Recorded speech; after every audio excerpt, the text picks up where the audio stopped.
Listen while the makers of Rexall drug products and 10,000 independent Rexall family druggists bring you Dick Powell as Richard Diamond, private detective.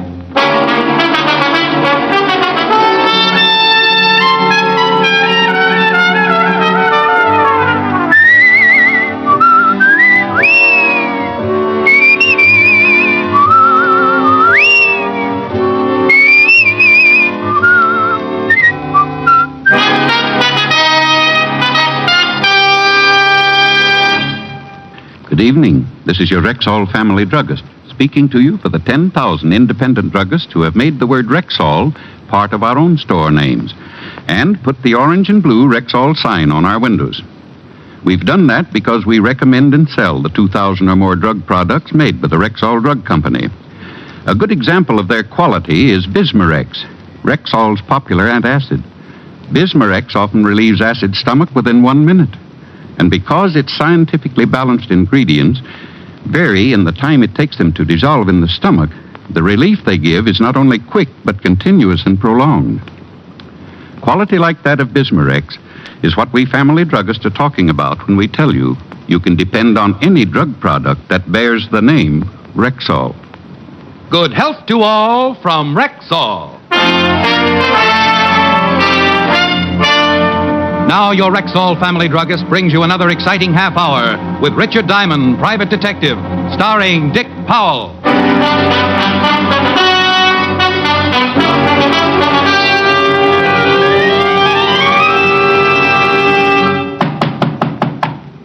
Come in. You Mr. Richard Diamond? That's right, but keep it quiet and we'll split the reward. Well, my name is Tobias P. Briggs. He ducked as he edged through the door. If he hadn't, he'd have taken the whole wall with him. Nearly 7 feet, going up with a pair of shoulders that made King Kong look like a before picture for dynamic tension. But being a guy who lives dangerously, I shook his hand, made a mental note to pick up my scattered knuckles, and offered him a chair. Thank you. Mr. Diamond, how much would it cost for you to help me? Well, I usually break my back for $100 a day in expenses. Oh, that's a lot of money. I break a lot of back. Let's talk some more, though. Guys your size usually don't need help. Well, I got the money. Been saving. You see, I wrestled 2, maybe 3 times a week at the Universal Arena.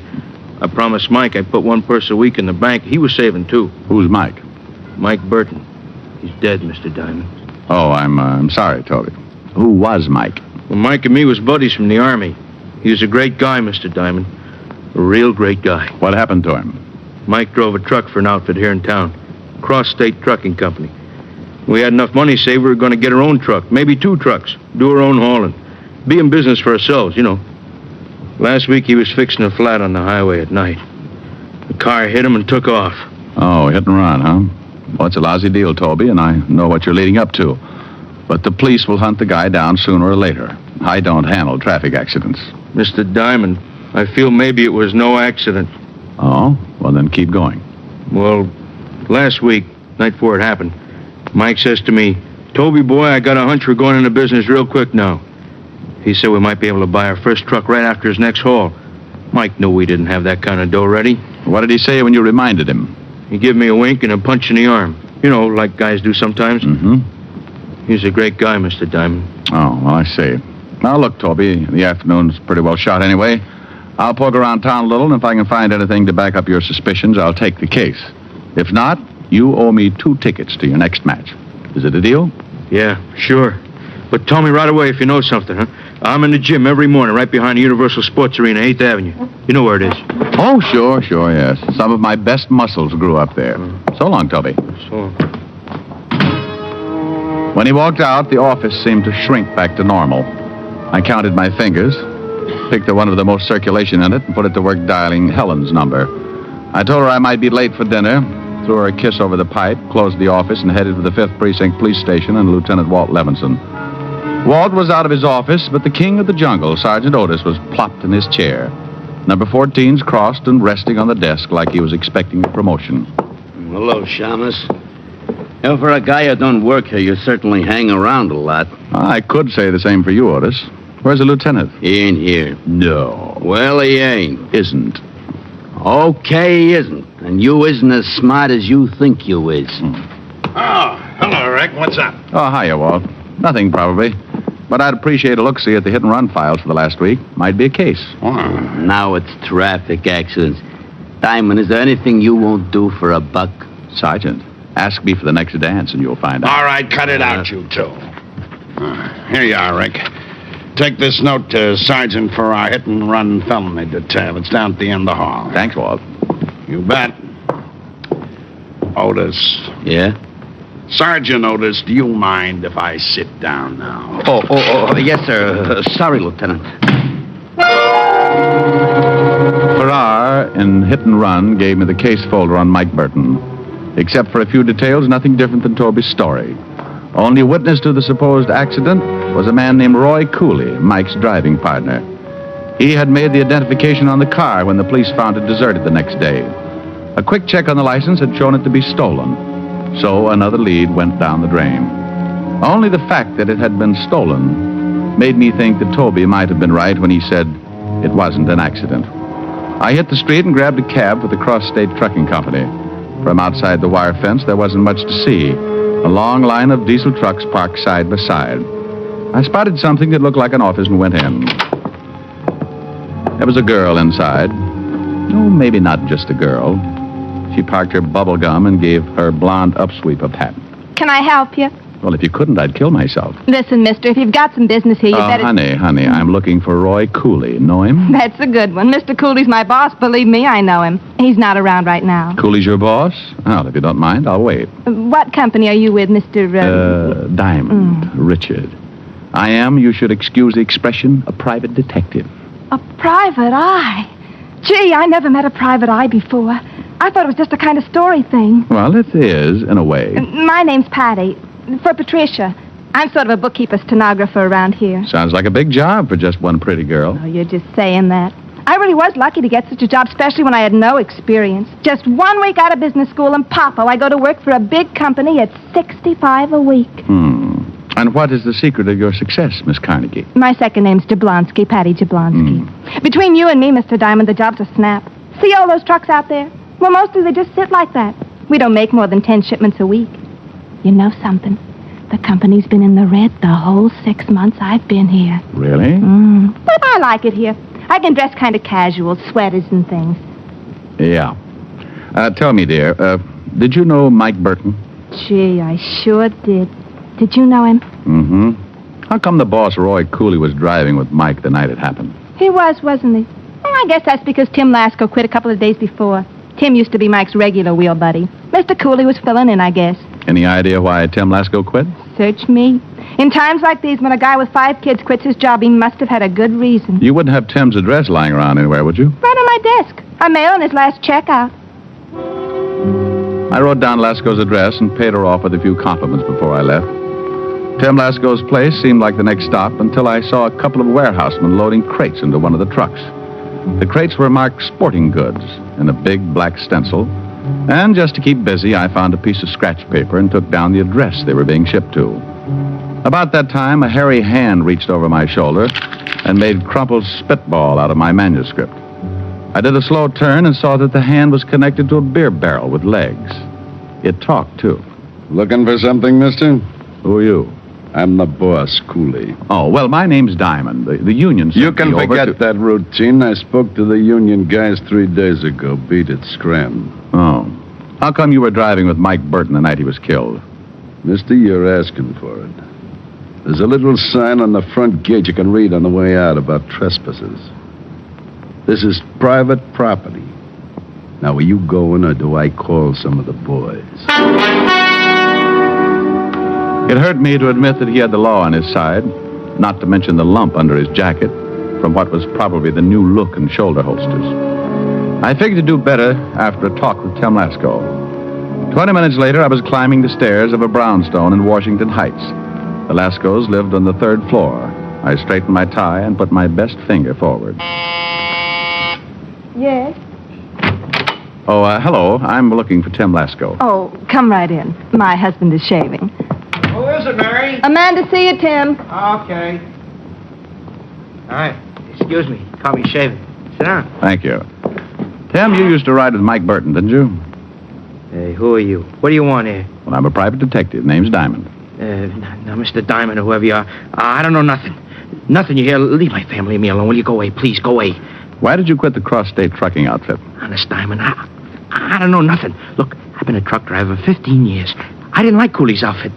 Most of the work is at night. Too many long hauls out west. I didn't like the job. Tim. Won't buy it. Diamond, try to understand, will you? I got 5 kids. Give me a break, will you?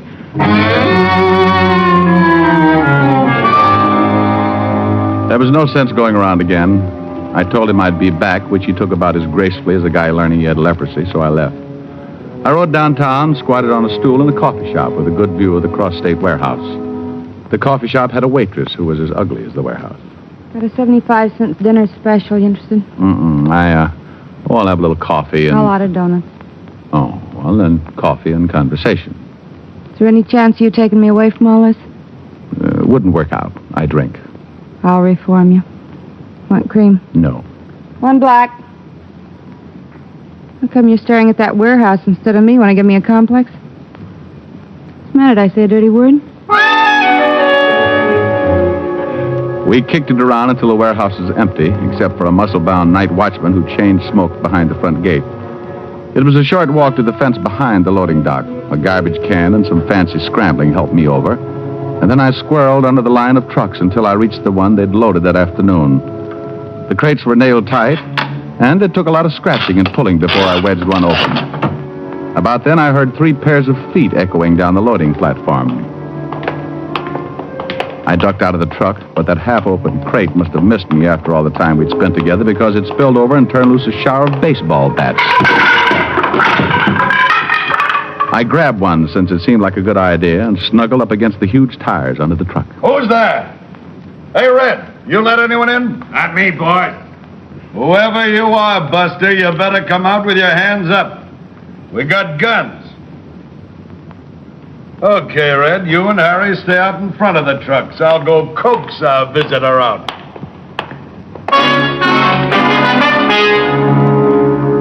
He was poking around gun first in each truck and then around it.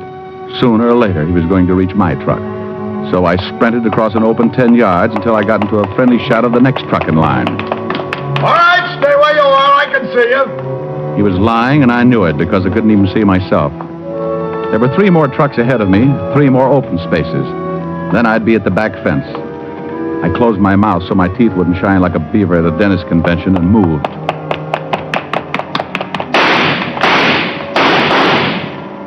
I reached the last truck and waited. The glint of his gun barrel kept coming at me like a one-eyed cat. I held the bat ready. It must have been a well-balanced hunk of wood because it felt like a feather in my fist.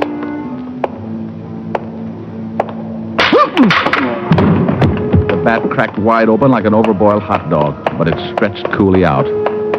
I didn't wait for the others to find out what happened, but I took off over that back fence like a kangaroo with his tail on fire. Once I made the street, I caught a cruising cab and relaxed until my breath caught up with me. The broken bat handle was still in my hand. I was about to chalk it up as an inferior bat until a closer look changed my mind. The inside of the bat was as hollow as a politician's promise, and it wasn't for ventilation. It was there to hide something that had to be hidden.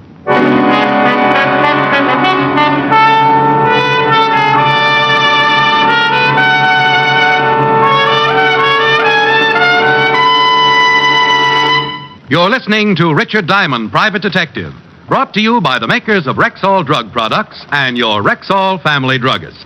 And here he is. A lot of people think that during the summer they don't need to worry about the dangers of vitamin deficiency. But the truth is, vitamin deficiency is no respecter of seasons. You mean we're just as likely to be low on vitamins during the summer as any other time? Exactly, ma'am. And that's why I tell my customers to continue supplementing their daily diet with Rexall Plenamins. What? Plenamins. Rexall's famous multivitamin capsules. You see, ma'am, just 2 Plenamin capsules a day give you more than your daily minimum requirement of every vitamin for which such requirements have been established. Say, that's really vitamin protection. But that's not all. Plenamins also give you valuable liver concentrate and iron, plus other factors of the vitamin B complex. Gee, they sound expensive. On the contrary, Plenamins cost you only pennies a day. But most important, Plenamins wear the Rexall label, and you can depend on any drug product that bears the name Rexall.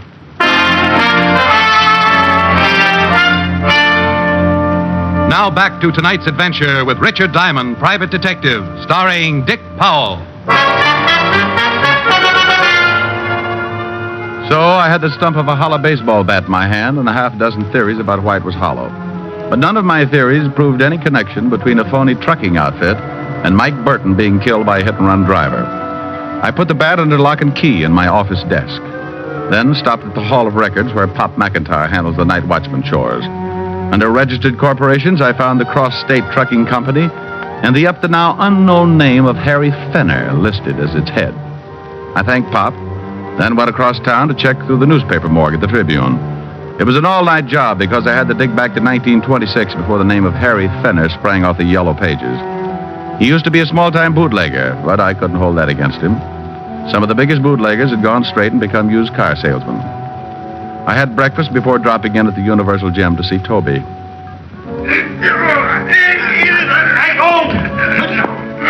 The king-sized client of mine was being mauled in the center of the ring while a chunky little guy in a black beret was hopping around full of advice.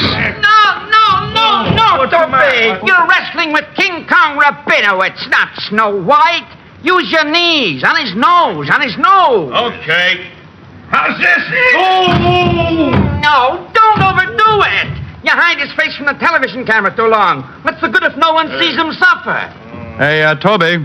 Oh, hiya, Mr. Diamond. Ziggy will be back in a minute. I know you're busy, Toby, so I won't waste time. You found out something about Mike, didn't you? I was right, huh? Well, let's just say that I'm taking the case. Toby, now think hard. Did Mike ever say anything about baseball bats? Anything? Baseball bat. Yeah? Sunday before Mike was killed. Yeah, he said something kind of funny. He said maybe he'd hit a home run pretty soon, and Mike never played baseball. Oh. Toby, when you get through here, meet me in my office. I'll tell you what I've got, and we can take it from there. Okay. See you soon.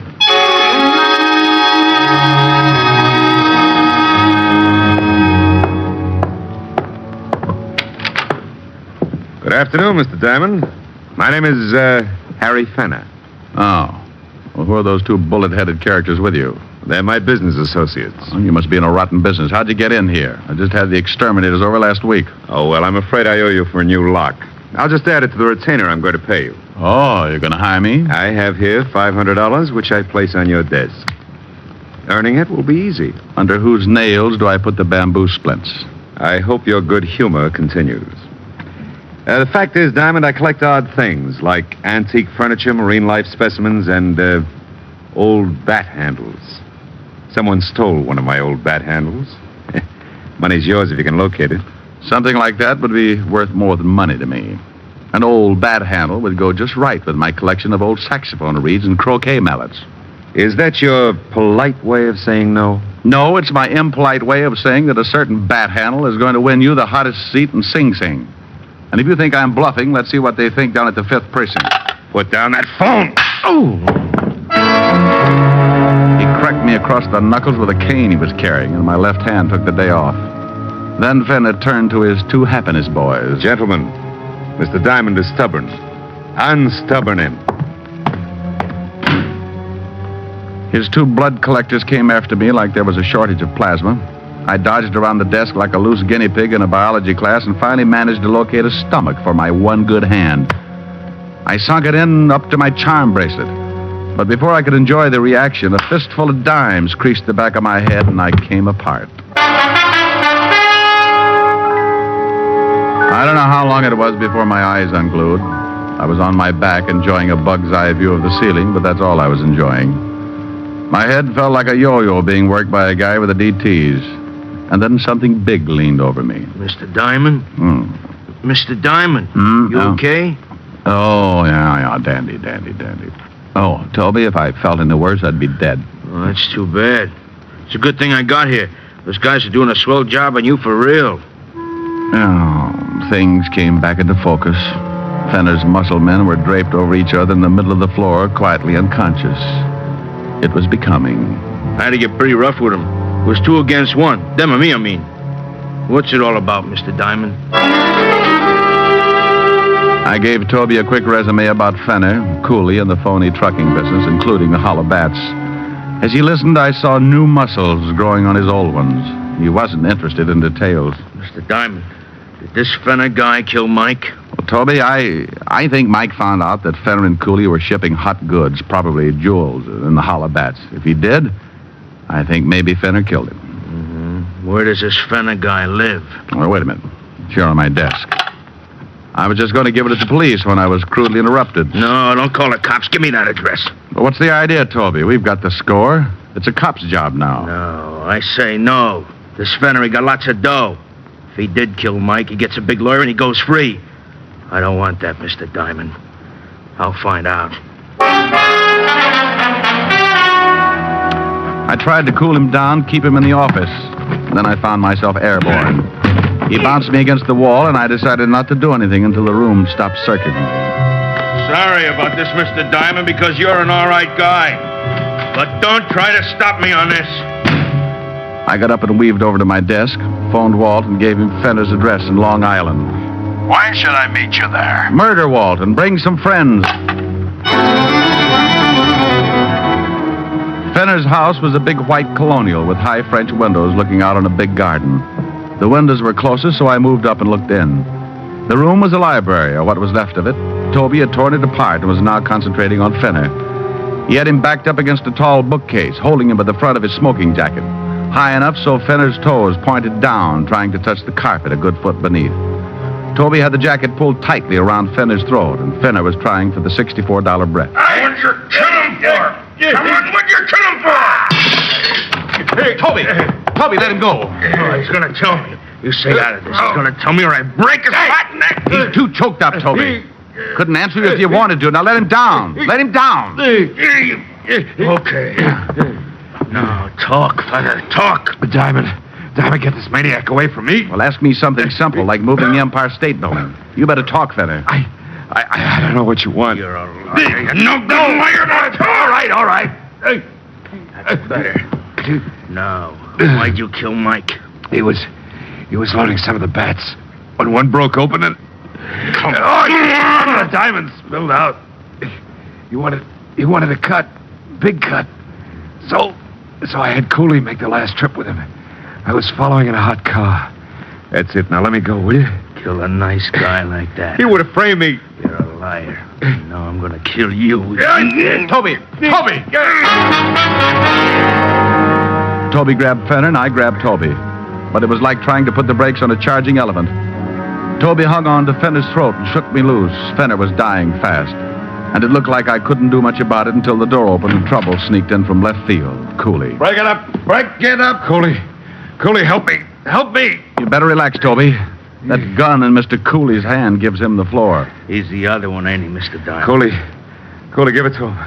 Right in the middle.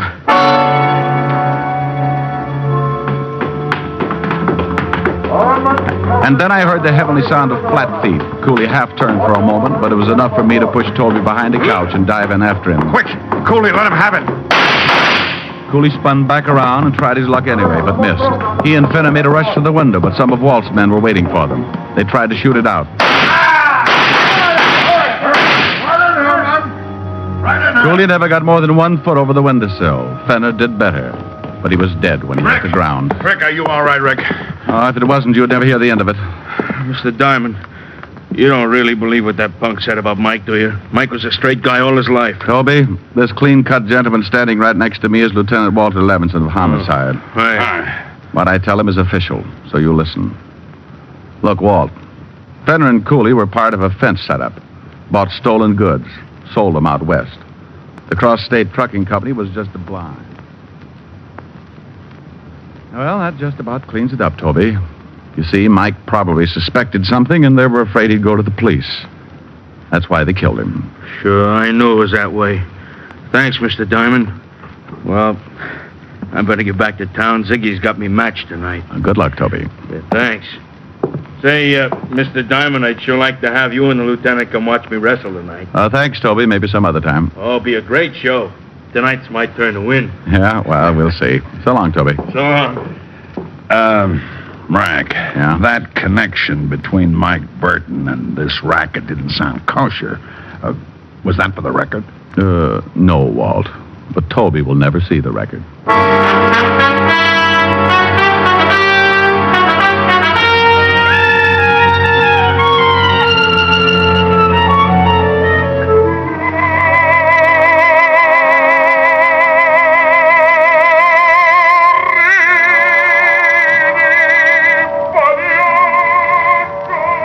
Oh, Helen, honey, please.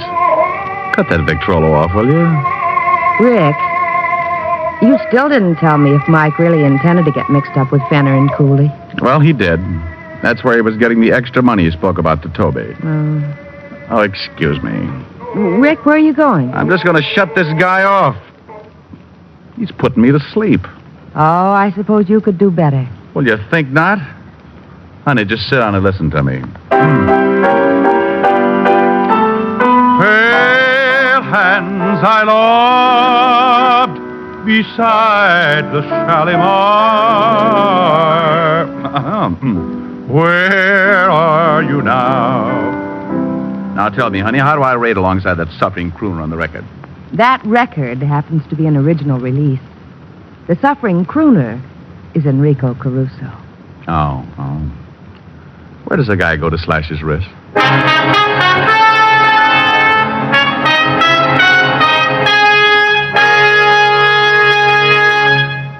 Dick Powell will be back in just a moment. And now, once more, here's your Rexall family druggist. No faster acting aspirin made. That's Rexall aspirin. Yes, when taken with water, the 5 full grains of pure aspirin contained in every Rexall aspirin tablet are ready to go to work for you even before they reach your stomach. So next time you have a headache, remember Rexall aspirin. There's no faster acting aspirin made.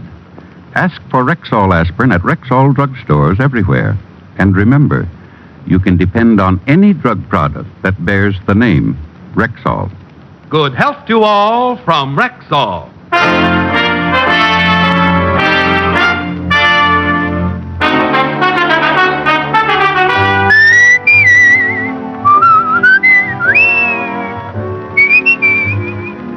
Ladies and gentlemen, for those who recognize it, the future is for sale.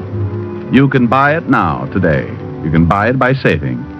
And there's no surer, more profitable means of saving than through the purchase of United States savings bonds. In the first place, United States saving bonds are safe, guaranteed by your country. Moreover, they put your saving dollars to work for you. For every $3 invested today in Class E bonds, you'll receive $4 back in just 10 years when the bonds mature. So make sure of the years ahead with United States savings bonds. Ladies and gentlemen, tonight's script was written by Harold Jack Bloom and Joe Moorheim. Music was under the direction of Frank Worth. And this is Dick Powell asking you to listen in again next Wednesday at this same time when we do it all over again. Please listen in. I'm going to hit somebody on the head. Good night, everybody. You have just heard transcribed Richard Diamond, Private Detective, starring Dick Powell. This is Bill Foreman speaking.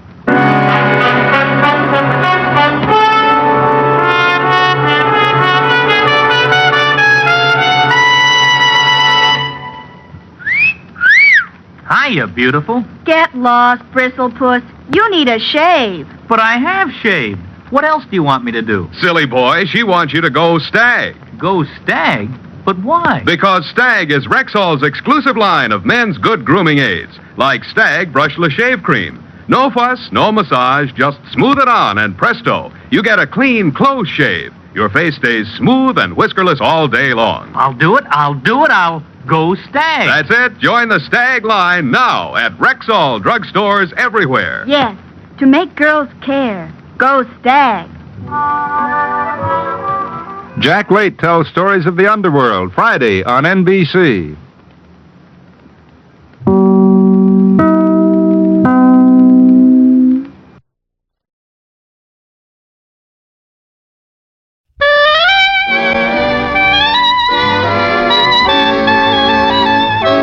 The makers of Camel Cigarettes present Dick Powell as Richard Diamond, Private Detective.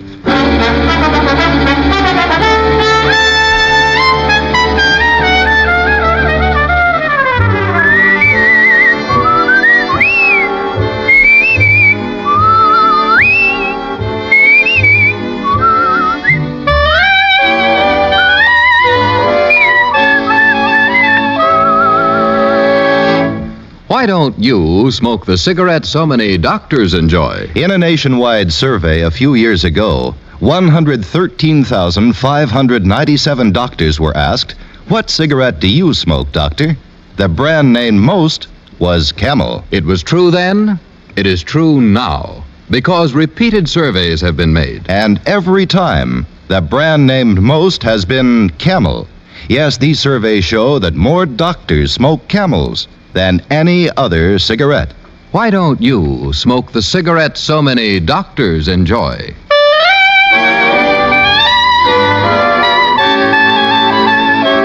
Now we bring you another transcribed adventure with Richard Diamond, Private Detective, starring Dick Powell.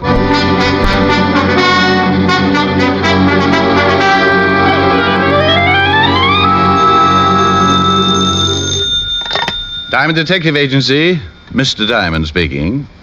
Excuse me, I must have the wrong number. Oh, is that you, Helen? This is me, Helen. Oh, well, I thought maybe you might be a client. How are you, dear? Well, I'm fine, but what's wrong with you? Wrong? Yes, what means at Diamond Detective Agency, Mr. Diamond speaking? You usually come on the phone like Roy Rogers and his horse Trigger. How come no slogans? Well, to tell you the truth, dear, I couldn't think of one this week. Anyway, aren't you the gal who's always after me to get some culture? This is culture? Ain't nothing else but. You just want a jaw if you got something important to talk about, This is Friday, you know. Happens every week. Yes, but this is the Friday when if you haven't got a client by noon, we're going for a drive, remember? By Jove, that's right. Well, by Jove, it is now 11:43 and 15 seconds, approximately. Sounds like someone gave you a new... What does that broken sentence mean? Client walk in? Shh, quiet. Don't talk so loud, dear. This one looks like he might scare easily. Good morning. Good morning. Are you Mr. Diamond? I am Mr. Diamond. Won't you come in? Said the spider to the fly. I'll hang up, Rick. Call me back if you have time. All right, dear. Bye. Bye. Well, come in, Mr. Walker. Thomas Walker. I do hope I didn't interrupt your conversation, Mr. Diamond. Oh, it wasn't important. Just my broker calling to tell me I've been wiped out. But enough of me, Mr. Walker. Let's talk about you. Would it be all right if I sat down? I'm a little nervous this morning. Well, you do seem a little worked up over something. Sure. Sit down, Mr. Walker. Sit down anywhere at all. Thank you. Are you engaged, Mr. Diamond?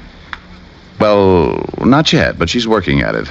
Just between the two of us, I think if I can hold off through the month of June... Oh, no, Mr. Diamond. I meant, are you working for anyone on a caper, I believe you call them? Oh. No. We honest and true private detectives just call them cases. As a matter of fact, you're in luck. I am at liberty to listen to your proposal. That is, if you wish to engage me. Good. It's taken me some time to work up enough courage to come to a private detective. I don't think I could do it again. I don't think you could either. All right, Mr. Walker, just what is it that's troubling you? Well, I hope, Mr. Diamond, that it's nothing more than my suspicious mind. Oh, don't misunderstand me. I'm not by nature a suspicious person, but I have stumbled across something that I think should be brought to the attention of the local authorities. Then why not bring it to the attention of the local authorities? Well, because I'm afraid they'll laugh at me. So you want me to go down and let them laugh at me, huh? No. At least not right away. Not until after you've confirmed my suspicions or proved them ridiculous. In either event, you will know then what to do. Well, before you lose me entirely, Mr. Walker, maybe you'd better tell me just what it is you want me to do. I think the best thing to do is... Yes, I think that would be the best. That way they wouldn't Remember me, Mr. Walker? Mr. Diamond, I want you to follow someone. Shadow him is a word I believe you use. Shadow? Yes. You do that type of work, don't you? Oh, well, occasionally. Just who is it you want me to shadow, Mr. Walker? Carter, I believe his name is. Joseph Carter. He must be the ringleader. Oh, this Joseph Carter leads a ring? Well, as I said, Mr. Diamond, these are only my suspicions. If you're going to laugh at me, Now, take it easy, Mr. Walker. I'm just trying to get as much information from you as I can. Who is this Carter fellow, and where can I get in touch with him? He's a chemist. At least he's supposed to be. And I don't want you to get in touch with him, Mr. Diamond. I just want you to follow him. Oh, it could be disastrous if you spoke to him about my suspicions. Mr. Walker, you may not believe this, but I don't even know yet what your suspicions are.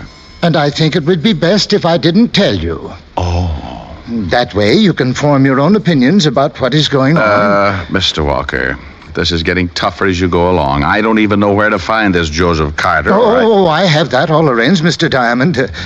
Rather clever plan, too, if I do say so myself. You see, I'm meeting him for lunch, and he thinks we're going to talk about his wife. By Jove, that is clever. Yes, isn't it? Now, after lunch, that will be around 1 o'clock, I'll drop him off on the corner of First and Elm. Do you know where that is? Uh-huh. Good. Now, my car is a blue Essex sedan. When you see it pull around the corner, you be prepared to follow whoever steps out. Oh, gosh, I haven't done this since the correspondence school sent me my diploma. All right, Mr. Walker, what happens then? Then, Mr. Diamond, you stay with him night and day. You do have operators who work in shifts, don't you? Oh, sure. Oh, good. Now, the important thing is to impress upon your men the seriousness of what they're doing. Under no condition are they to let him out of their sight. Oh, that's a cinch. Couldn't you give us something a little harder, like following 4 people at the same time? Well, no. One of them might get suspicious, Mr. Diamond, and that wouldn't do. Oh. Now, about your money. Oh, yes, by all means. My fee is $100 a day in expenses, Mr. Walker. And believe me, you're going to have some... 100? Isn't that a little steep? It's too much, Mr. Walker? Well, no, I suppose not. I'll have to write you out a check. Will 300 be enough? That'll pay you up to Monday. Well, yes. By then, you will have cracked this thing. Or... written me off as a suspicious old fool. Now, Mr. Walker, think how few private detectives there would be if no one listened to their clients' suspicions. There you are, Mr. Diamond. Yes. And here is my card. Both my business and home phone numbers are on it. Oh, fine. All right, thank you. Walker Plumbing Company? You, Mr. Walker, are a plumber? Yes. It is surprising, isn't it? I smiled at him as he went out and then called Helen and broke the sad news. She pouted a little, I cooed a little, and then we both hung up feeling very good inside. I had an hour to kill, so I decided to get a little fresh air. I was half a block from my office building when a whole ounce of imported perfume floated out of a doorway. It circled around a while and finally settled over my eyes. What I could see through the haze would have caused any airline pilot to come in for an emergency landing. And even though I don't fly myself, I put the flaps down and kind of slowed up a little. Why, Mr. Diamond, I do believe you're staring. Oh, sorry. Do I know you, please? No, Mr. Diamond, it isn't that good. And of course you know me. Oh, I do, huh? Oh, sure, I remember now. Monte Carlo, wasn't it? Only you were a blonde then, with the moonlight behind you, making a halo for your lovely head, and I'm just ad-libbing, so get me out of this. Who are you, lady? Sandra Browning, and it wasn't Monte Carlo. Come on, I'll buy you a drink and refresh your memory. All right, but I hope we can cover everything in an hour. There's quite a bit of you to cover, isn't there? Heaps. Much too much to run through in an hour. You're working on a case, then? The luck of Ricky Diamond. Yes, Miss Browning, I am in the midst of what my client calls a caper. Go on the payroll at 1 o'clock. I see. And, just who is your client, Ricky? We were going to talk about you, remember? Oh, but I'm so dull, Mr. Diamond, and you're so fascinating. True, yes. This place look all right? Fine.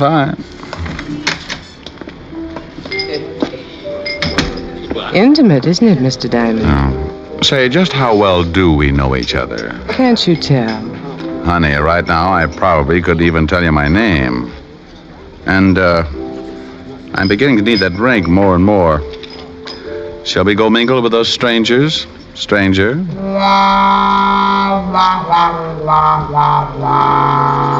As we walked over to a table, I shook my head a few times to clear it and get out of the danger zone of the perfume.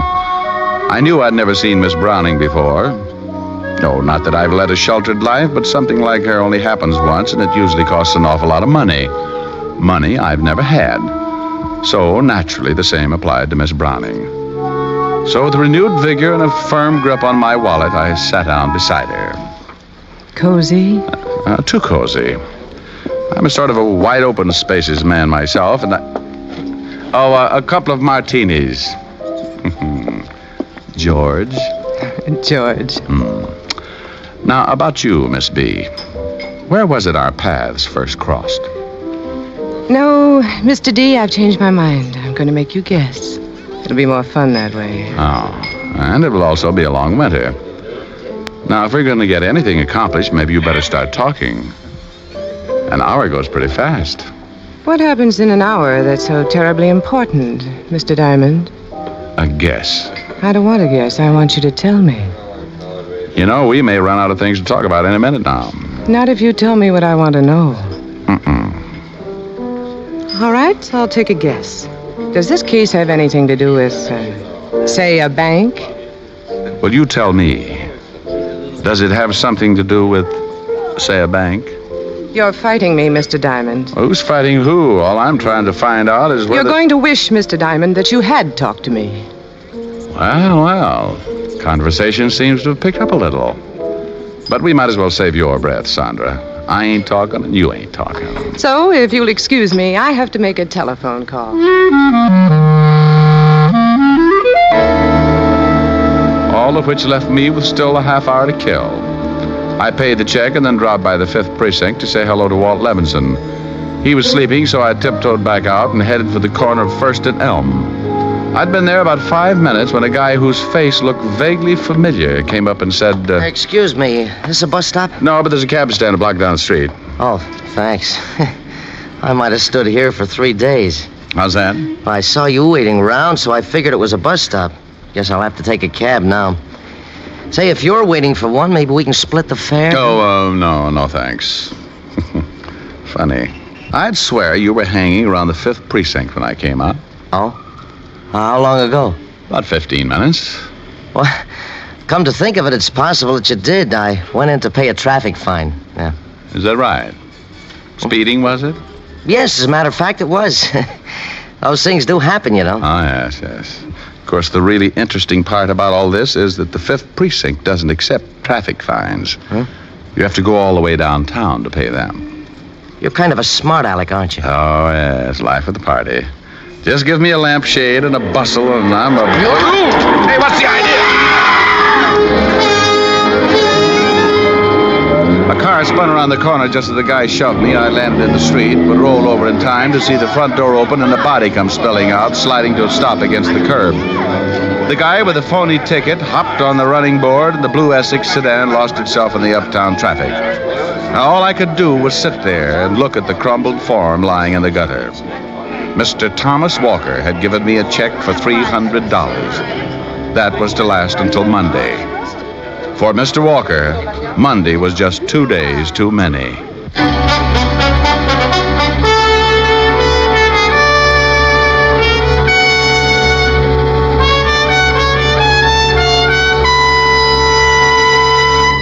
Before we continue with Richard Diamond, here are a few words about smoking enjoyment. After all the cigarette mildness tests, including the famous 30-day Camel test, Camel leads all other brands by billions. Here's how you can make your own 30-day Camel test. A sensible test of cigarette mildness based on steady smoking. Smoke Camels, and Camels only for the next 30 days.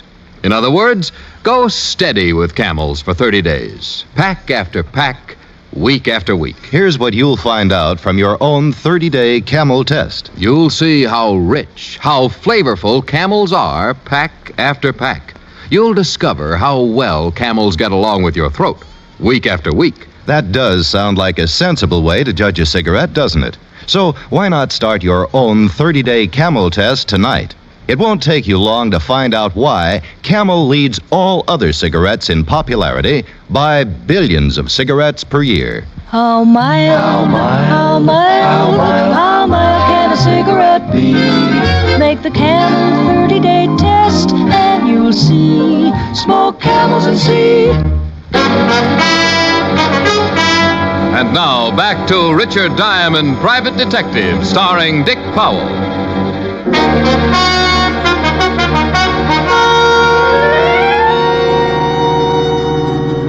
They abandoned the car about 4 blocks down the street, Rick. Too bad you didn't get a look at the guy behind the wheel. Everything happened too fast, Walt. Yeah. You feel all right now? Yeah, just swell. I guess the idea of all this is that somebody figured you and Walker knew too much. Yeah. That doesn't make sense either, Rick. You said Walker wouldn't tell you a thing. No, but he gave me $300. Between now and Monday, I'm going to try to earn it. I could use the help. You got any idea who was gunning for him? No, not exactly. But whoever it was kept pretty close tabs. He was followed to my office. He tell you that? Then how do you know? Well, indirectly, a girl named Sandra Browning did. She said something else that's kind of kicking around in the back of my head, too. Sandra Browning. Oh, that's the brunette you told me about?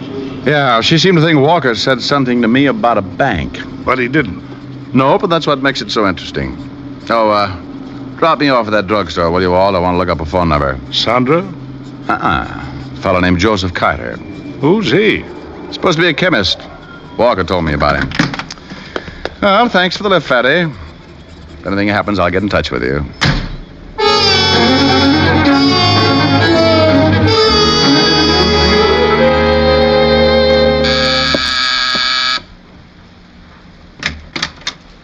Mr. Carter? Oh, yes, that's right. Well, I'm a private detective. May I come in? I'd like to talk to you.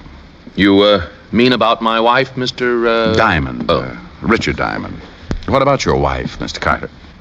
Well, nothing. I merely supposed. I mean, after all, you said you were a private detective. Oh, yes, but I don't handle divorce cases, Mr. Carter. Oh, I see. Then what... I just want to ask you a couple of questions about a plumber named Walker. Thomas Walker. Do you know him? A plumber? Now, that's strange. Mr. Walker called me on the phone this morning and asked me to meet him for lunch. He said it was important to me that I be there. Were you? Well, yes, I was. That is, I was at the appointed place at the proper hour, but this Mr. Walker never did make an appearance. Oh, I see. You said, this Mr. Walker. Does that mean you didn't know him?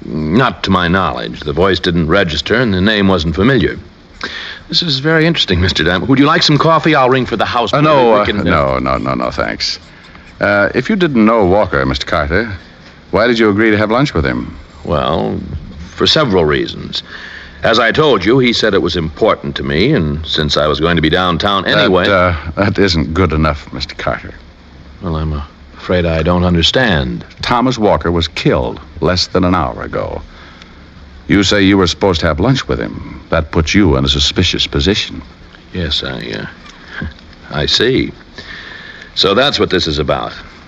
How did you get my name, Mr. Diamond? Oh, that isn't important. What I want to know is why you agreed to have lunch with someone you didn't even know. Well, this Walker fellow, he said some things over the phone. What kind of things? About my wife. He said it would be to my advantage to meet him and discuss it. Under the circumstances, I had nothing to lose, so I agreed. Under what circumstances? Well, you see, Mr. Diamond, my wife and I are, well, we're drifting apart. Mm-hmm. She's been seen with another man, a fellow named Dave Johnson. Dave Johnson? Who's he? Chap I sold my shop to when I retired last month. He and... Oh, excuse me. I didn't know you had company. Oh. Well, come in. Come in, Sandra. We were just... No, I won't disturb you. Go right ahead with Oh, yes. Come in. This is my wife, Sandra. Come in, dear. Come in. I'd rather not. Oh, it's all right. I was leaving anyway. Come right in, Mrs. Carter, isn't it?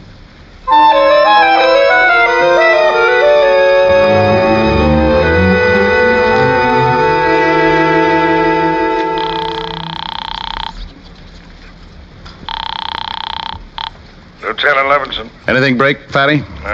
Nothing but my head. I've been doing some thinking, Rick. Well, since you've already pulled the punchline, go ahead. What? Oh, look, Rick, you said this Sandra Browning... Carter. Browning's a phony. You know, someday you're going to meet a girl that gives you a right name and you won't know how to react. That's the trouble with guys. As soon as you have finished the discourse, Fatty, we can get back to the plot. What have you been thinking? Well, you said that this Miss Carter... It's Mrs. Carter, Walt. Will you stop that? I don't care if it's Mrs. Whiffenpiffle. I want to know what she said. She did say something about a bank, didn't she? She did? Yeah, and you said something about a guy named Joseph Carter who's a chemist. Walt, so help me. If you tell me they're married, I'll throw this phone from here to the 5th Precinct. You do, and you'll never find out the startling news I'm about to unfold. All right, unfold. It's better.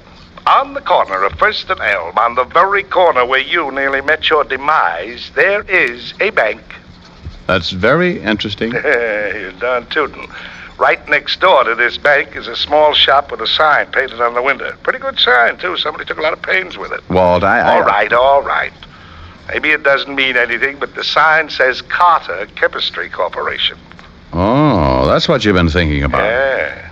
Only now it's even more interesting because of this Sandra Browning Carter girl. It's a definite connection. Uh-huh.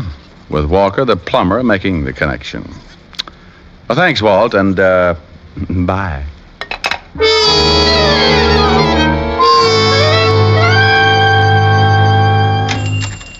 Oh, hello. Hello? I'm looking for Mr. Carter. Is he in? Ain't nobody here but me, and I'm getting ready to leave. Closing up a little early, aren't you? It's only 4 o'clock. Oh, I see you're doing a little repair work in the back of the shop there. Yeah, I had a little explosion in here a couple of days ago. Oh, must have ripped up a little plumbing down that close to the floor. Yeah, we're getting it fixed up. Sorry to rush out like this, buddy, but you know how it is. Friday afternoon, weekend coming up, you know. Oh, yes. Well, when you see Mr. Carter, just tell him Horace Crutchmeyer was in to see him. He'll understand. Horace, well, tell you the truth, Horace, Mr. Carter don't come around here no more. He's retired. Sold out everything, lock, stock, and test tube. Oh, is that so? Well, I'll get in touch with him at home. See you. Yeah, see ya, Horace.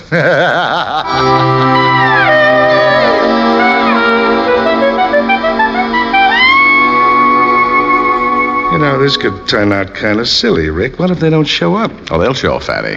I checked the floor plan of both buildings. Got it figured they'll break through about here. How many of them do you think there'll be? Just 3. If they knocked off Walker because he got suspicious, they won't cut anybody else in. Is Carter in on this, Rick? It's his chemistry shop, isn't it? No, not anymore. He sold out to a guy named Dave Johnson. You'll meet him as soon as they blast the wall out. And the one I'm anxious to meet is this Sandra Browning Carter. Sounds like quite a dish. Not my type, Walt. I like him a little more tender. What's the other guy's name, the one who shoved Walker out of the car? Don't know yet. I met him in the shop this afternoon. Well, you'll like him, too. He's got sort of an ingrown face. You know, you gotta hand it to him, Rick. It's a pretty slick stunt they're pulling. Buying the shop next door to a bank, digging through the wall, and... Shh. There they are, Walt. Maybe we'd better get over here. Right.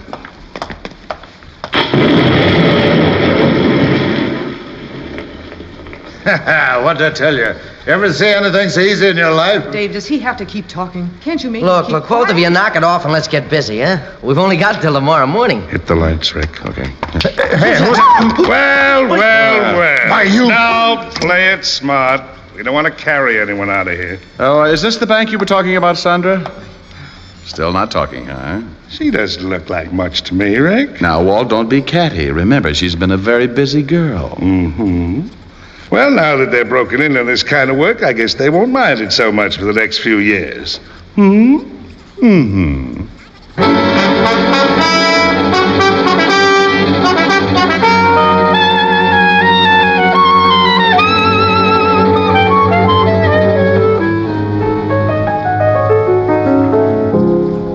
But, Rick? Why did Walker want you to follow Joseph Carter? He didn't have anything to do with this, did he? No, but Walker thought he did. He tumbled to what was going on when he went in to repair the plumbing. Naturally, he figured Carter was behind it. Ain't I getting smarter as the months go by? Uh-huh. And speaking of months going by... Yes, dear? It will soon be June, you know. June? Oh, now there's a month to conjure with. Oh, do you mean it, Rick? Oh, sure, June must be about my favorite. Let's see now. Don't I know a song with June in it? Oh, Rick. Let's see, June. Kind of a strange name to me, but, well, this might do it. Oh, it's a long, long while from May to December, but the days grow short when you reach September, when the autumn weather turns the leaves to flame. One hasn't got time for the waiting game. Oh, the days tumble down to a precious few. September, November, and these few precious days I'll spend with you. These precious days I'll spend with you. Why, you faker, you. There wasn't a single June anywhere in that song. Come to think of it, there wasn't. You want to try again? I guess not. Something else you'd rather do? Honey, what an opening that is. Come here. Now, that's what I've been waiting for. More. More? More? Honey, stop. If this keeps up, I won't be able to hold off till June.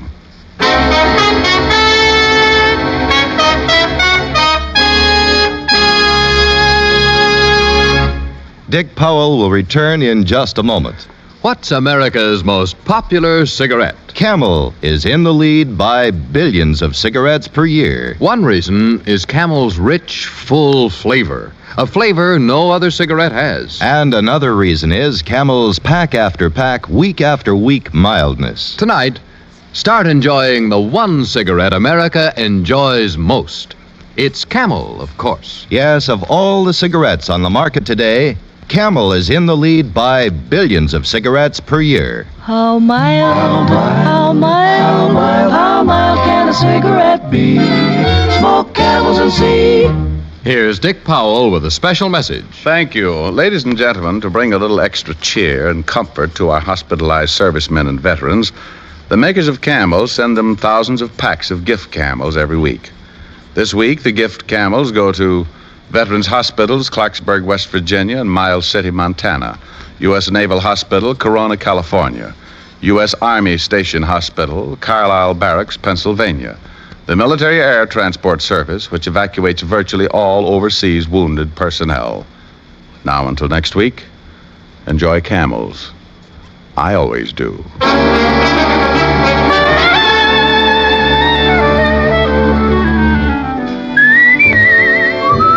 Tonight's adventure of Richard Diamond was written by Ty Cobb with music by Frank Worth. Virginia Gregg was heard as Helen Asher and Alan Reed as Lieutenant Walt Levinson. Others in the cast were Bob Griffin, Joyce Manners, Sidney Miller, and Jim Backus. Richard Diamond, Private Detective, is transcribed in Hollywood by Jaime Del Valle.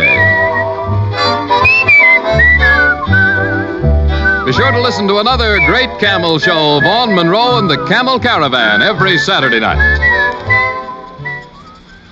If you're ever asked who's the most obliging taxpayer, vote for yourself if you're a cigarette smoker, because you and 60 million others pay more than a 50% tax on the cigarettes you smoke. Yes, every time you buy a pack of cigarettes, you pay the federal government 8 cents, and most of you pay 3 or 4 cents more in state or city cigarette taxes on that pack.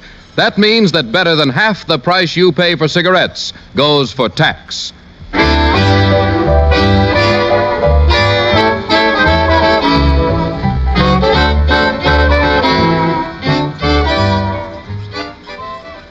Listen next week for another exciting adventure of Richard Diamond, starring Dick Powell. Now stay tuned, for This Is Your FBI, followed immediately by Ozzie and Harriet over most of these stations. Here's Dick Powell as Richard Diamond, Private Detective.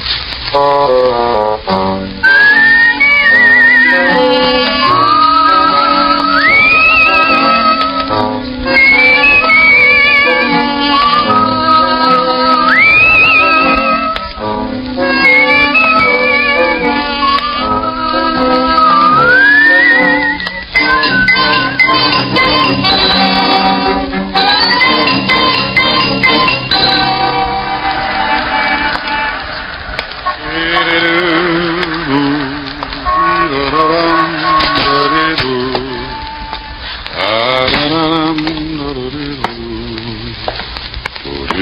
Good afternoon, Mr. Diamond. Oh, afternoon, Ed. Have a good lunch, Mr. Diamond? Too early to tell. Hey, you must shave with a dull razor. You got a scratch on your face. I use a rake. Here's your floor, Mr. Diamond. Thanks, Ed.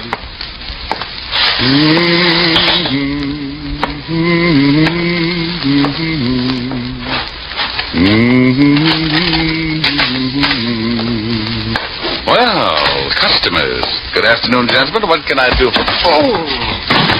Oh, that was nifty, Ziggy. Is that Diamond? Yeah, Chino. That's him. Pick him up and drag him over to the chair, Ziggy. Sure thing, Chino. He's really out. Yeah. See if you can bring him around. Be a shame if he missed anything. Chino, would you mind holding my ash can handle? It might break his jaw. A pleasure, Ziggy. Diamond. Diamond. He looks like he ain't gonna make it. Maybe you slapped him too hard. You hurt me, Ziggy. You know how careful I am. Here, try to spit your water. I felt like I was lying in the middle of a crowded sink and someone had piled all the dishes on my head. They turned on the faucet and I floated up with a dirty coffee cup and took a look around. I treaded water and squinted through my dewy eyelids at two of the ugliest dishwashers I'd ever seen. He's twitching. Oh. See, Ziggy, he's just lazy. Diamond, let us know when things start making sense. Oh, that's a dirty trick. Oh, he's talking screwy. What's a dirty trick, Diamond? I'm stuck in the drain. I think you hit him too hard. He's liable to be talking like that from now on. Give it time, give it time. Diamond, you'll pull yourself out. Yeah. How did you monkeys get in here anyway? He's back. Now go to work, Ziggy, but keep him with us. Hey, wait a minute. Oh! That's enough, Ziggy. Can you hear me, Diamond? He don't like it. He's gonna be hard to get along with. Belt him across the ears. He'll listen. Hear me now? He's nodding his head. I guess he wants to keep his mouth shut so the teeth don't fall out. Fine. Now listen, Diamond. When you get a call from a Mr. Barton, turn down the job. Understand? Ziggy, see if he's tuned in. Oh. Yeah, Chino. He says now he's got his shirt on. Remember, Mr. Barton, you don't want to work for him. Think he gets it? Sure, Chino, but he looks tired from the strain. Oh, then put him to sleep, Ziggy. Nighty-night, time. He didn't have to say nighty-night. It was only 2 o'clock in the afternoon. He tapped me once more with a galvanized sleeping pill and tucked me away for a rest. The next thing I knew, a pair of gray suede gloves were patting my sore face. Maybe he didn't want to leave any fingerprints on my bruises. Mr. Diamond, can you hear me? Oh, you know, this can get monotonous. Go away. Should I call the police, Mr. Diamond? What? Oh, I was expecting uglier company. Could you sit up? I'm getting some of your blood on my shoes. That's tough. I'll turn it off. I'll bet your name's Barton. Why, that's right. How did you know? I'm lucky. Now get out of here. But I want to talk to you. I just had one long conversation, but it was too one-sided. Go on. My health is doubtful, but it's fun to have it around for company. Maybe $500 would pick you up? It might, for a while, but I don't like to waste that kind of money on funerals. $750? So they line the coffin with velvet. $1,000. You're begging to make a short life sound practical. If you do the job successfully, there'll be another $1,000. You just bought yourself a corpse. Let me wash up. Talk some more. I can hear you. It's my son, Roger. He thinks he killed a man. He thinks? What do you want me to do? Find out for sure so I can brag about it? Ever heard of a John Alter? Sure. Walt Levinson sent him up 5 years ago on a manslaughter rap. Well, he doesn't like it up there, and he'd like to get out. I don't blame him. What's this got to do with your son? I'm chairman of the parole board. Oh, you look much better now, Mr. Diamond. I can't stand the sight of blood. It doesn't bother me. It happens every week.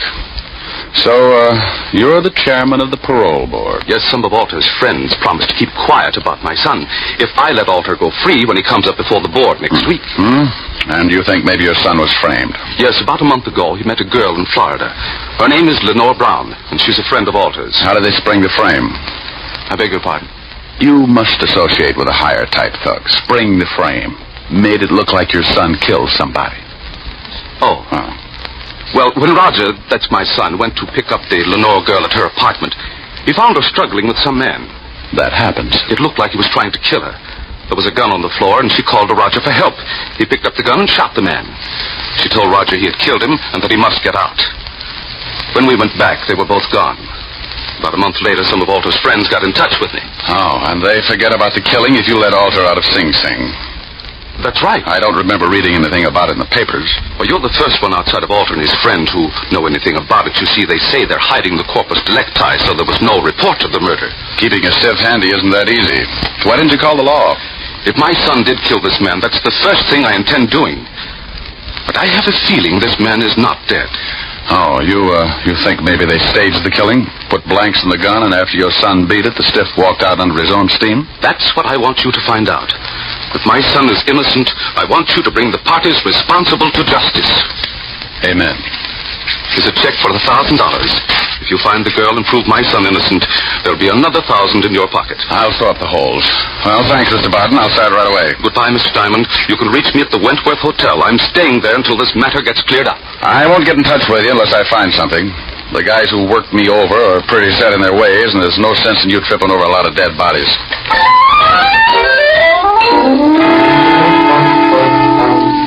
I looked at the $1,000 check and thought about the beating the two polite gunsels had given me. It was a toss-up. If I'd spent the $1,000 like I knew I would, I'd be dead anyway. The two goons were probably still hanging around my building, and if they spotted me, they'd guess I'd taken the job. When I get more than $10 in my pocket, I smile all over. I went out the back way and through the alley. Had to start somewhere, so I headed for the 5th Precinct Police Station. When you're looking for a killer, homicide's got all the road maps on murder. An old friend and ex-partner was in charge. The men who worked the detail called him Lieutenant Levinson, but he had a couple of friends who still called him Walt. I was one of them. You earn that right when you work for a guy for 6 years. After I left the force, Walt started doing a solo, but he now had a sergeant who stumbled around after him. His name was Otis, and he had the biggest feet in the state of New York. Every time he took off his shoes, I wanted to grab a champagne bottle and launch them. I don't think he liked me. When I walked in, his face always looked like an advertisement for a sour stomach. Well, Richard Diamond, private detective. Well, Sergeant Otis, homicide's answer to the missing link. What was that last word? Well, you're half safe. I said link. Walt in? Yeah. You turn the knob and you push. Why don't you get that uniform cleaned? Some dad's going to get up and walk to the station without you. Well, hello, Rick. If you got... Yeah. You must get tired changing your face every day. Somebody shove you around again? Been catching up on my patty cake, Walt. Tell me, did you ever know a bit of fluff named Lenore Brown? Sure, John Alter's expense account. Used to hold hands before I sent him up. Know where I can find it? Alter's still got her staked out. When he leaves stir, he's going to come back and dig up the claim. You better forget about it. She's got the antidote for lonely nights, but some of Alter's boys are protecting her. I know, yeah. They gave me a pep talk this afternoon. And then listen to him. It's better watching your game from the bench. You never can tell. I might make a score. Well, you're outweighed, outclassed, and liable to be outlived. She used to work at the Black Swan in Florida. I heard Alter was trying to get a parole, and she came to New York to be close to him. Any lying on her here in town? No, but if she's seeing Alter, you might spot her on a visitor's day. And now, look, Rick, why don't you stop chasing two-bit thugs and come back on the force? I never had Alter when we were working together. You know how I feel about that, Walt. I'm a restless guy. Sometimes I like to sleep late in the morning.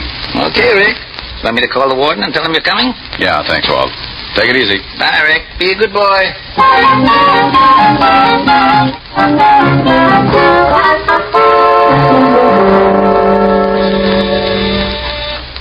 Yes, Paul? Mr. Richard Diamond to see you, Warden. Oh, send him in. You can go on in, Mr. Diamond. Thanks, Paul. Well, Rick, how are you? It's been a long time. I know a lot of guys who wouldn't like to hear that, Warden. How are you, Jim? That's right. What's on your mind? I hear Johnny Alter's been having company. I'd like to take a look at her. Oh, Miss Brown. Well, I can't blame you. I just want to spot her and see where she goes. You can't miss. If she walked through the yard, there'd be a jailbreak tomorrow. What time are visiting hours? Well, if she's seeing Alta today, she should be downstairs right now. Pardon me a second. Yes, Warden. Paul, has Lenore Brown come in today? Yes, she has, Warden. She's in seeing Alta right now. Thanks, Paul. She's downstairs, Rick. Like to take a look? Yeah. I'll have Paul take you down. On second thought, I'll go myself.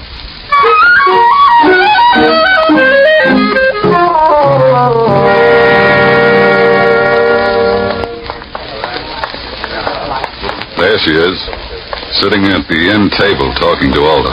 Oh, now I know why Alta needs a lot of money. She's wearing enough mink to carpet Radio City. You should get a load of her on a warm day. Coat doesn't stop me. She'd show up, even if she's wearing a tent. How long has she got with Alta? About another 5 minutes. Warden, maybe I'll let you put me away for a couple of years. With something like that to look forward to on Visitor's Day, I might go for the change. Well, you'd get tired of just talking. Think what you could do on the outside. Yeah, I am, but it would probably send me right back up here.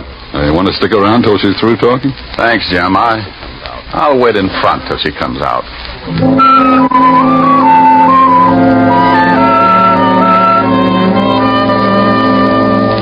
I hung around by the big gray buildings until she came out. She walked over to a long white convertible and got in. Now I know what the guy meant when he wrote, "Ask the man who owns one." I decided to let her buy me a new fuse, and I walked over to the car. Going to town? Oh?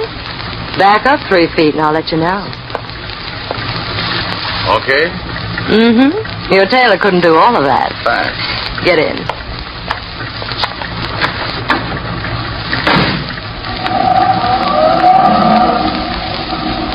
Visiting? Yeah, the warden's an old friend. How many years did you know him? Baby. I've been going home every night all my life. Every night? Well, almost. What do you do with the almost? Depends. Everybody likes something different. You must get tired thinking up new ideas. Oh, I don't think much. It's more fun being surprised. Hey, what are you stopping for? We just got started. Surprise? Oh, yeah. And the nickel-plated one. Look, baby, you don't have to pull a gun. If I'm getting fresh, I'll get out and walk. You'll sit right there, Diamond. Oh, name dropper. Mm-hmm. Expecting company? Mm-hmm, and you've met them before, honey. That's nice. I wouldn't want you to get stuck with the introductions. That's your friends coming along in that car? It should be. Now hold real still. They'll only shoot you this time. Sometimes you're lucky. When a dame's got a gun on you, you don't stand much of a chance unless she's got her mind on something else. This one did. And when she looked up in the rearview mirror to make sure it was her boys, I tagged her. My 2 playmates were just pulling up in the green sedan when I went out of the car like a dry transmission. There he is. He's slightly up. Nail it. He let go just as I dived off the side of the road and hit the center embankment. I rolled at the bottom and came up looking like an exhibit for smallpox. He's down the hill. Go get him, Ziggy. There was a line of trees just off to the right, and I got to them just as Ziggy tried again. He needed a rifle. I was running through the trees then, and I could hear Ziggy somewhere behind me falling all over himself. I pulled my gun and thought about waiting for him. I could give him so many holes he'd whistle in a high wind, but I had another idea. I stopped and listened. He's around here somewhere. Well, come on. We'll spread out. That tore it right down the middle. They were somewhere behind me, and both of them were looking. I got him. Oh, my God. Get off of me, you million head. I got on a new suit. Oh, my deepest apologies, Gino. I thought you was Diamond. Can't you tell the difference, Ziggy? He's got on a blue suit. Oh, I'm a little colorblind. Now let's find Diamond. They started hunting again, and I cut off to my left and headed back to the highway. I reached the hill that sloped down from the highway, and I went up fast. The cars were about 100 yards down the road, and I used my last lung getting there. Lenore was still out, just like I'd left her when I put her to sleep. I went over to the Gunsel's car and lifted the hood. Chino and Ziggy could apologize all night while they looked for a new distributor. I went back to the white convertible with the unconscious nylons and got in.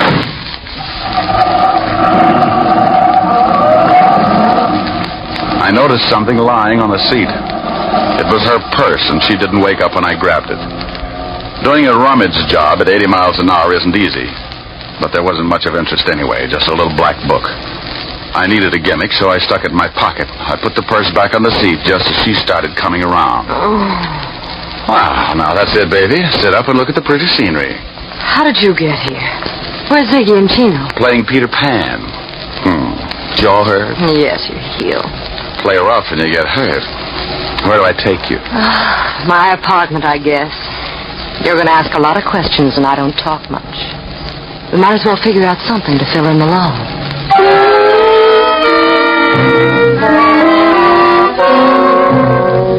I drove to her place on East 51st and walked into the door. She looked at me like a fat woman eyeing a French pastry, and her mouth slipped down to her shoelaces when I gave her a peck on the cheek and left her standing with an old front doorknob in her hand. I knew she wasn't going to spill anything, even if I got her drunk. Besides, she could probably drink Tony Galento under the table and still be sober enough to play hopscotch. I went back to the office and took out her little black book. There were a lot of names, and some of them I knew. Chino, and after it, likes his work. And Ziggy, and after his name, has own gun. Yeah, Richard Diamond, too. I never did figure out what the 3 stars were for. I'd forgotten all about my date with Helen when the phone rang. Yeah? Hello, Rick. Now, Fong-Woo, call Mr. Richard Diamond to the phone chop-chop. He's got a date, and she doesn't like being stood up. Hello, Helen. Hi. What was all that about? Forget you had a date with me? Yeah, I did. And I'm sorry, baby, but right now I'm being chased like a hopped-up fox, and I haven't had time to curl up and relax. You're impossible. I know it. Want your sorority pen back? Well, I'll make up my mind when you get here. I'll give you my Lone Ranger magic decoder. You fool. Are we still going steady?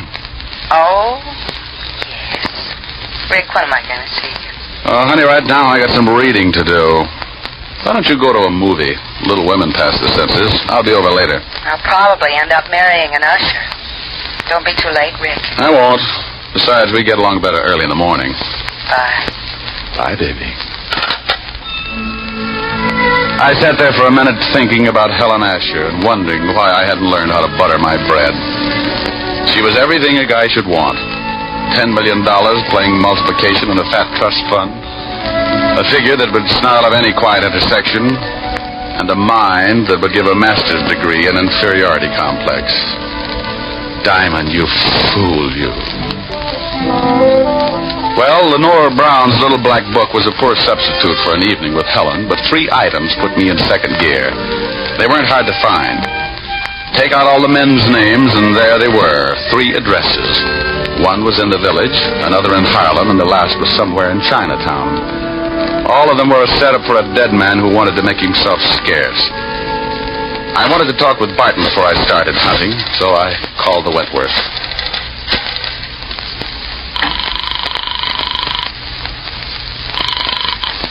Wentworth Hotel. Mr. Barton, please. Yes, sir, I'll ring him. Hello? Mr. Barton, this is Diamond. Oh, yes, Diamond. Did you find out anything yet? Not yet, but tell me, did your son tell you what his victim looked like? Why, yes. He said he was a dark man with a scar from his nose to his chin. He said he'd never forget it. Oh, well, thanks. Maybe I'll call you tomorrow. I hope you clear this thing up in a hurry. So do I. I want to get my nerves untangled. I took the easy address first, grabbed a cab, and 20 minutes later I was walking down the steps of a little dive on the east side of Greenwich Village. It was a shabby little place, and the customers had enough long hair to give a toupee dealer the DTs. A fat waiter walked over and eyed my clean shirt. He was wearing an apron that looked like he'd made the salad on it. He was swell. You wanted something, Mac? Yeah, a pound of egg noodles. Just sweep them up off the floor. Do you know anyone named Lenore? Lenore. Oh, sure, Lenore Brown. Hey, she comes in here about once a week, listens to the kid at the piano. Now why would a classy dame like that go out with him? He don't play the piano so good. You ever see a guy with her? Dark man with a scar from his nose to his chin? No, she always does a single. Yeah, well, thanks. Hey, you still want those noodles?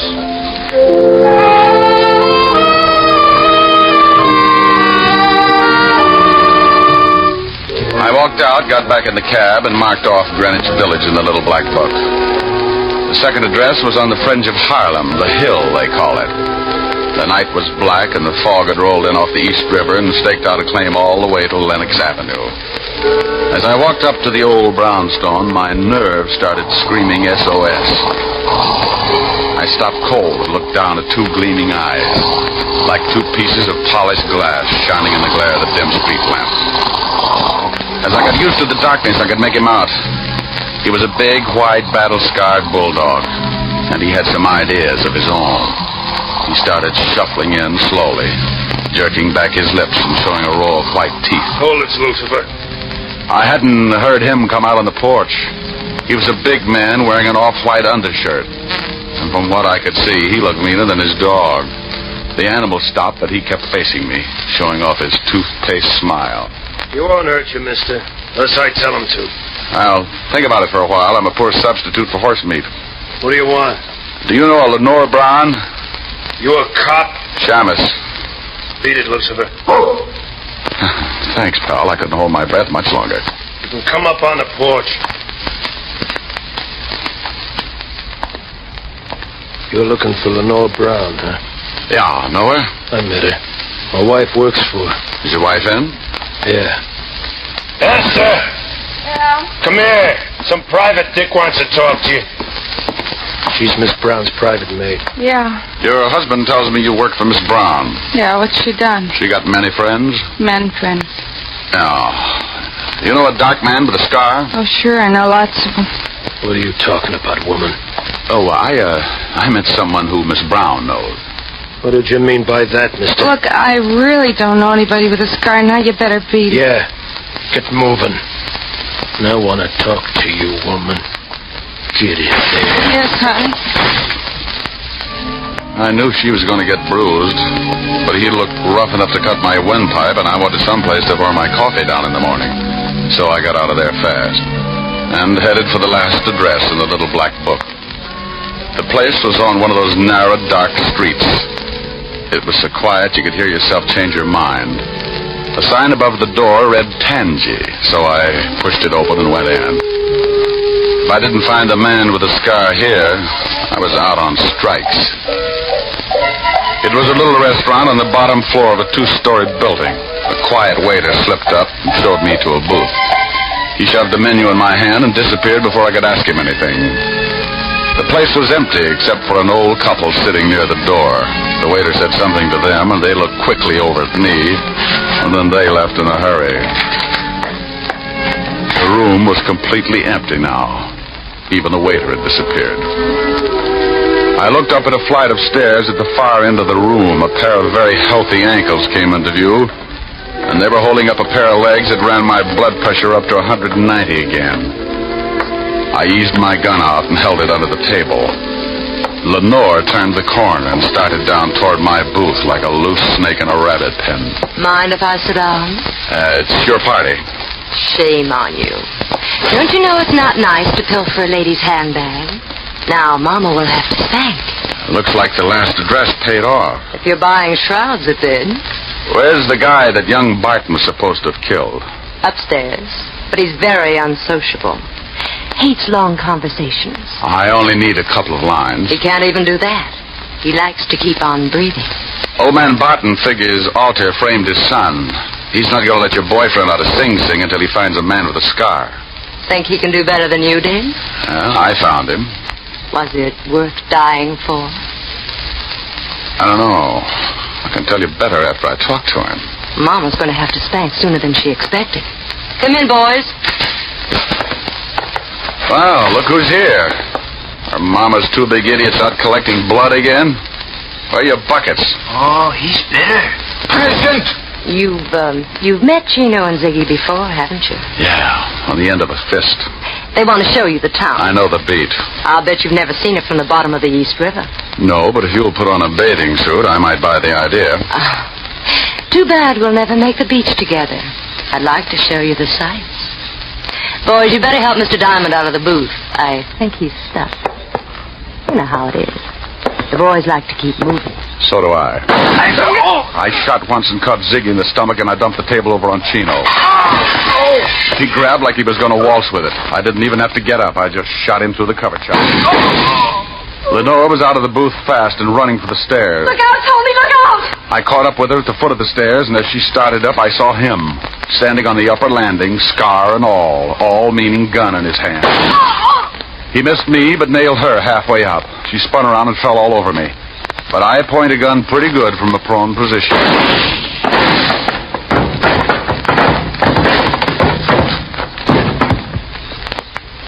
You should have kept your nose up, mister.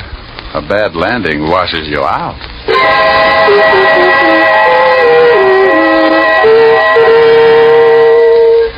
I called Lieutenant Levinson, squared myself. Then homicide came down and cleaned things up. They were all dead, and I figured I never would reach the beach anyway. I phoned Barton, who took his son down to the morgue to look over the night's take. Young Barton identified the man with the scars, the one he thought he'd killed. They gave me the notch, and I made another call. This time to a pair of silk pajamas with an understanding heart. It was late, but I was hungry. Oh, good morning, Mr. Diamond. Isn't it rather late to be calling? You know something? You're right, Francis. It's 2 a.m. Time for all good butlers to be Betty by. Miss Helen is in the library, but I'm not sure whether she wants to see you. Well, you just run along and get some sleep. I'll find out and let you know. Very good, sir. Confidentially, she's a little peeved. Look. Chin up, Mr. Diamond. Francis, if she gets tough with me, I'll knock her teeth out. Oh, my goodness. Oh, my goodness. Francis, is that who I think it was? Oh. Hi. The food was cold a long time ago. So's my date. I'm sorry, honey. Oh, that's all right. The fire's almost burned down. It's 2 o'clock in the morning, Mr. Diamond. I've sat through 2 features of Tom and Jerry and the 4th chapter of Batman, Hops of Freight. Ah, come on, don't scold, baby. I haven't in weeks, but I've been rehearsing this for the past 2 hours, and you're going to listen. And that's another thing. You never play when I want you to. Only when I've got you on the carpet. That sounds like fun. Now, stop being glib. If you think for 1 minute you can charm me and... Out of your face with the sunshine, put on a great big smile. Now, stop that and listen to me.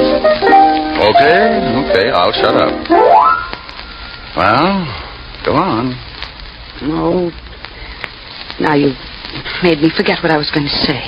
Well, if you can't remember, honey, hold a good thought.